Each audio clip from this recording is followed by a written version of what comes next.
The first time Iamide Martin sat in the Balogun living room, the furniture looked like it knew more about presentation than comfort. Chief Bode spoke in figures and prospects. Mrs. Funk, impeccable Gelly quiet steel, offered small, perfect smiles and the best Zobo in Lagos. Their elder daughter, Tiniola, glided in with the ease of someone who understood spotlights and how to tilt her face toward them. She was pleasant, practiced, and quick with answers that sounded like prizes. She volunteered, she read, she kept her circle quality. Ao, Lagos-born but Berlin-tempered, tried to listen for the click inside that said, "Stay." Nothing clicked. He still admired the courtesy of it all, the tray that never tilted, the conversation that never spilled. But connection refused to be choreographed. When he stood to leave, Chief Bode insisted on seeing him to the gate. The driver waited. The sun slid down in soft coins over Lekki. Then a blur. A simple dress, a worn tote, a girl who almost collided with his chest because she was trying to save her laptop from gravity. Books scattered. Ao instinctively crouched. "I'm so sorry," she blurted, laughing at herself. "These bags have minds of their own." "Shared custody with gravity," he said, smiling before he could arrange his face. She lifted her head then, and the room he had just left emptied from his mind. Her eyes carried the unguarded light of someone who listened before she spoke. He passed her the notebook. On the cover, Python for data analysis. She thanked him, shoulder lifting as if to hide a shy pride. "Computer lesson," she said, answering his unasked question. Chief cleared his throat at the gate. The girl stepped back, respectful. "Welcome," she said, not as a performance but as a small mercy for a stranger. "Ao," he offered. "Dara," she replied, nodding, and slipped inside like a secret the house had forgotten to brag about. The driver opened the car door. Ao sat. The compound receded, but the moment did not. It wasn't drama, no violins, no swoon. Just the clean, sudden sense that something true had brushed his life and would not apologize for it. That night, he told his mother, who knew Mrs. Balogun from their women's NGO, that the visit had been fine. He did not say that the only part that stayed was a laugh by the gate. He returned 2 days later with a small bouquet from a roadside vendor and a decision to ask better questions. This time only Mrs. Funk received him.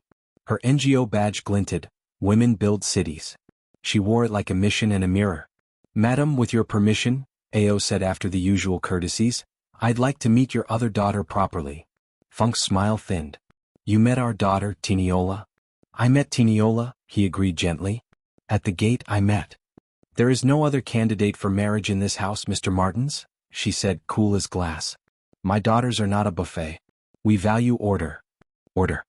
He heard the word and the fear inside it. Fear of gossip, of losing the well-arranged picture. He almost mentioned the NGO and what it stood for, then let it pass.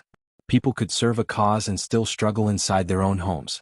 He left the flowers on the console and stepped out into air that seemed to ask him which kind of respect he meant to practice. The kind that protects image or the kind that honors truth. Inside, Dara carried a pail past the staircase. She had been told to keep to chores when visitors came. Invisibility kept the house smooth. But the NGO's motto haunted her too.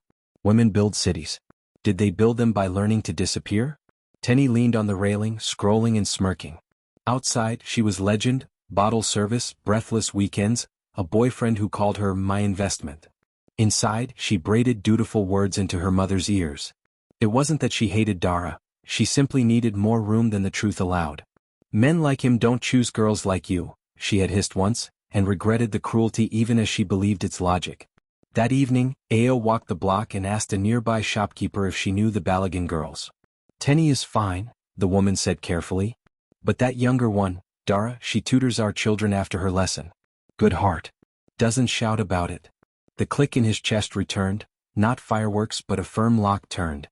On Saturday, the Baloguns dressed for a high society wedding at Eco Hotel. Lace rustled, cuff links flashed, and the driver's horn softened its impatience. "Dara, stay back," Funk said, adjusting her head tie in the hall mirror. "Finish the cleaning. We'll be late." Dara nodded. Obedience had become a language she spoke without accent. When the gate shut and the compound stilled, she washed plates until the water ran clear, then opened her laptop for a module on data wrangling. The house sighed around her, relieved of spectacle. A knock came. She wiped her hands on a small towel and glanced through the peephole. Ao stood there wearing a hesitant hope and holding a paperback. "I know this is odd," he said when she opened. "I wanted to drop this off." Continuation. If you like Python you might enjoy this. He showed her a book on data visualization. She smiled, unguarded. Thank you. You can sit for a few minutes if you don't mind the sound of a washing machine pretending to be an airplane. They ended up at the dining table with the book between them like a treaty. Conversation unfolded, about Berlin's cold that made Lego's Harmattan feel friendly, about Dara's goal to finish a certification and intern with a fintech, about Ao's grandmother who sold Accra to send his father to school, about the way Legos could both crowd and cradle a person. The hours lengthened without demanding anything they weren't ready to give. He did not reach for her hand. She did not stage a test. They laughed at small stories and the washing machine's groans, and when silence came, it came like a bench they shared, not a cliff they had to jump. I asked for you, he said finally, voice steady. Your mother said there is no other daughter to consider. Dara exhaled like someone who had carried a bucket too long. In this house, she said carefully, a perfect picture is holy. I am extra detail. Detail is where truth lives, he replied. I don't want to be rude. But I won't be false. Something uncomplicated passed between them then, respect recognizing itself. She stood, walked him to the gate, and when they paused there she whispered, be careful. They don't like surprises. He nodded. I'll try to be a promise instead. The driver returned him to a Saturday city that glittered. In his pocket, a small scrap of paper, the youth center's address where Dara volunteered. He hadn't asked for it. A neighbor, over Gary and stories that afternoon, had pressed it into his palm. If you want to know who someone is, she'd said, go where they are when nobody is watching. Monday, Ao visited the youth center tucked beside a primary school. The coordinator, Auntie Beezy, laughed when he introduced himself. You're the one now making our Dara behave like a broom, everywhere sweeping good things without noise. She showed him a corkboard with photos, Dara leaning over a child's exercise book, her face tilted in patient concentration, Dara teaching a girl to center a bar chart, Dara washing paint off small fingers after an art lesson. She won't tell you, Beezy said, but she buys data bundles for 2 girls so they can submit assignments. Ao asked for copies of the center's progress notes, public documents, nothing private, then thanked her and left a donation. On the way out he saw a flyer with Mrs. Funk's face on it. Women Build Cities, fundraising gala. The irony wasn't lost on him. By midweek rumors sprouted like weeds. Tenny's friend circle moved with algorithmic efficiency. The younger sister is a climber, someone posted. She trapped him with pity. A side-by-side photo made Dara look shabby next to Tenny's designer gloss. The comments were ruthless and lazy. Ao felt anger heat behind his ribs, not because they insulted the woman he was beginning to love, but because they lied about someone who had made goodness ordinary. At home, the Balligans fast-tracked an introduction for the weekend. You will not embarrass this family, Chief told Tenny, who nodded with glossy eyes and a sudden nausea that wasn't all guilt. That night, Ao's mother called from Ibadan. I hear you are walking into fire, she said without judgment. Water your courage. Come with facts, not fury. He slept badly and woke with clarity. If he was to honor both the families and the truth, he would need witnesses that did not humiliate anyone, only illuminated. He gathered what he had, copies of the youth center reports, testimonies from 2 shopkeepers, an email from Dara's instructor praising her group project leadership. He sent a respectful note to Mrs. Funk requesting transparency at the introduction. No reply came. He pressed his suit anyway. Dara, meanwhile, closed her social apps and opened her coursework. She chose, at least for that night, to build the world she wanted to live in, one query, one clean dataset at a time. When she finally slept, she dreamed not of weddings but of gates swinging open. The introduction took place at a civic hall shared by several NGOs. Banners lined the walls, women's literacy, food drives, tech mentorships. The hall smelled of jollof and perfumed expectations. Family friends arrived in Geli and Igbata. Photographers hovered. Laughter tried to be louder than nerves. Ao walked in with his mother on his arm. Behind them came Auntie Beezy and the youth center's quiet deputy, invited formally and seated humbly in the back. He greeted Chief and Funk with a bow. Tenny approached, luminous and strained. Before prayers or speeches could blot nuance, Ao asked for a moment. Chief, madam, he said, voice calm on purpose, I'm grateful to be here. But I must be honest, the person I came to ask about is Ade Dara Balagan. Silence fell like a dropped plate. Funk's lips pressed into a single line. Mr. Martins, she said, we did not arrange this to discuss household staff. My apologies, Ao replied softly. Dara is your daughter. A ripple moved through the room. At the back, Auntie Beezy stood, wringing her hands, then sat again when Ao raised a palm, not to shame.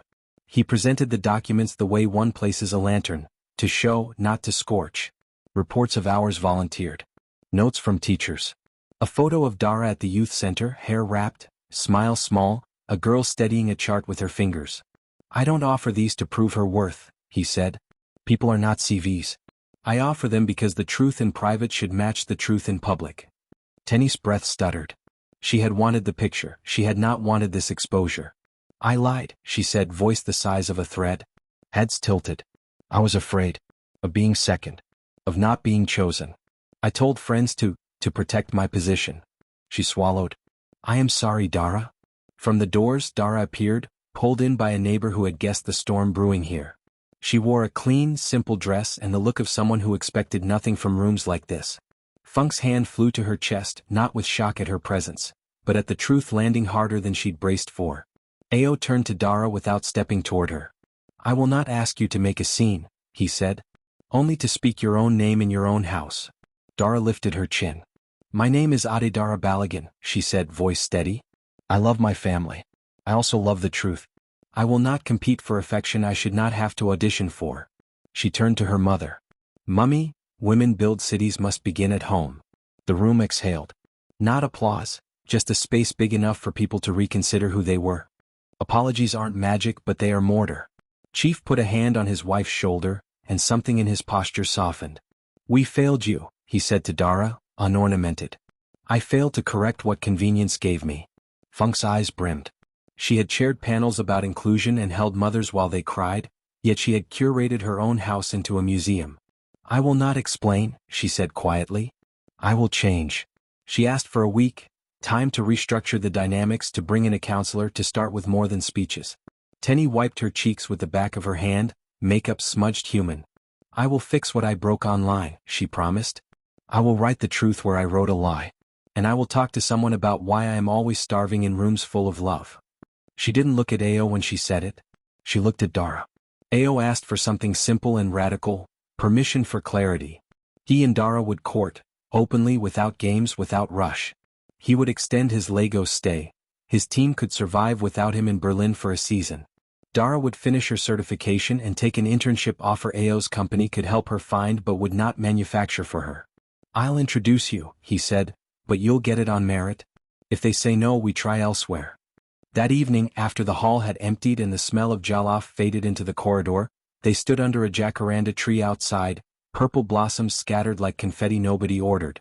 Ao's mother hugged Dara the way mothers hug daughters they recognize. Build your city, she whispered. Ao and Dara didn't kiss. They didn't need to. He took her hand the way you take a vow, warm, sure, without theatrics. I want the kind of love that doesn't sprint, he said. That keeps pace with breath. Deep, Dara murmured, a smile brushing her mouth, and steady. He walked her to the gate where they had first met. It opened on a sigh. This time she passed through it with her head high, not as extra detail but as the story itself. 1 year later. The introduction ceremony they finally chose was small by Lagos standards. A sunny compound, neighbors who knew their names before their titles, a choir from the youth center that sang off-key and beautiful. Tenny arrived early, hands full of flowers and humility that had been practiced into truth. She and Dara joked about Gelly angles and the art of carrying two things at once. Ambition and kindness. Mrs. Funk's NGO table held sign-up sheets for a mentorship program Dara had designed, girls learning basic data skills from women who once believed computers were for other people. Chief grilled fish, sweating and laughing, every inch a father who had learned to love both of his daughters in the open air. Ao's Berlin team flew in 2 colleagues who had become family. They ate suya and talked about winter as if it were a myth. Ao slipped beside Dara, not to perform but to belong. Berlin or Lagos? He asked softly, a question they had measured for months. Both, she said. But never either without each other's full consent. They toasted, not to fairy tales fulfilled but to everyday kept. Later, when the compound quieted and the last chair scraped home, Ao and Dara stood at the gate again. The city breathed. A motorbike laughed down the road. He traced the air near her cheek, not touching, as if outlining the vow they had already made with choices. Deep, he said. Steady, she answered, and their hands found each other like a door finds its hinge, made for it, patient, built to last.